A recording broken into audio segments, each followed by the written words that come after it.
ದೇವನಹಳ್ಳಿಯಲ್ಲಿ ಕರಗ ಮಹೋತ್ಸವದ ಸಂಭ್ರಮ ಮನೆ ಮಾಡಿದೆ. ಹೌದು, ಐತಿಹಾಸಿಕ ಕರಗ ಮಹೋತ್ಸವದ ಸಂಭ್ರಮ ಅನ್ನೋದು ಹೆಚ್ಚಾಗಿದೆ. ದೇವನಹಳ್ಳಿಯಲ್ಲಿ ಕರಗ ಮಹೋತ್ಸವದಲ್ಲಿ ಬಹಳಷ್ಟು ಭಕ್ತಾದಿಗಳು ಕೂಡ ಭಾಗಿಯಾಗಿದ್ದಾರೆ. ನಗರದಲ್ಲಿ ಹಬ್ಬದ ವಾತಾವರಣವೇ ನಿರ್ಮಾಣವಾಗಿದೆ. ಸಂಭ್ರಮ ಸಡಗರ ಹೆಚ್ಚಾಗಿದೆ. ದೇವನಹಳ್ಳಿಯ ಶ್ರೀ ಮೌಕ್ತಿಕಾಂಬಾ ಕರಗ ಮಹೋತ್ಸವ ಇದು. ಚೈತ್ರ ಮಾಸದ ಪೌರ್ಣಿಮೆಯಂದು ನಡೆಯುತ್ತೆ ಈ ಕರಗ. 300 ವರ್ಷಗಳ ಇತಿಹಾಸವನ್ನು ಈ ಕರಗ ಹೊಂದಿದೆ. ವಿವಿಧ ಧಾರ್ಮಿಕ ಕಾರ್ಯಕ್ರಮ, ಹೋಮ ಹವನಾದಿಗಳು ಕೂಡ ನಡೀತಿದ್ದಾವೆ. ಗಂಟೆನಾದಕ್ಕೆ ನೃತ್ಯ ಮಾಡ್ತಾರೆ. ದೇವನಹಳ್ಳಿ ಕರಗ ಮಹೋತ್ಸವದಲ್ಲಿ ಬರುವಂತಹ ಭಕ್ತಾದಿಗಳು ಇದು ಬಹಳ ವಿಶೇಷವಾಗಿ ಕಂಡುಬರುತ್ತೆ.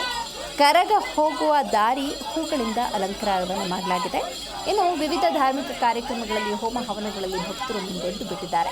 ಇನ್ನು ಕರಗ ವೀಕ್ಷಿಸುವುದಕ್ಕೆ ಬೆಂಗಳೂರು ಗ್ರಾಮಾಂತರ ಜಿಲ್ಲೆ, ಸುತ್ತಮುತ್ತಲಿನ ಜಿಲ್ಲೆಗಳ ಭಕ್ತರು ಕೂಡ ಭಾಗಿಯಾಗಿರುವುದು ವಿಶೇಷ.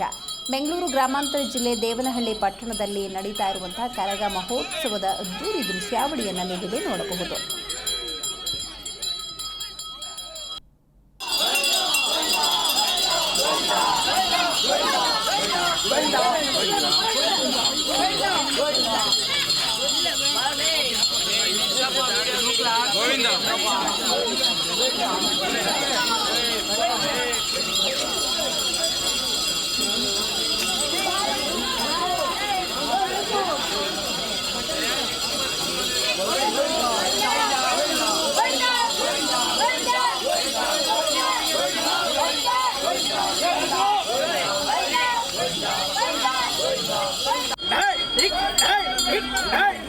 Hey!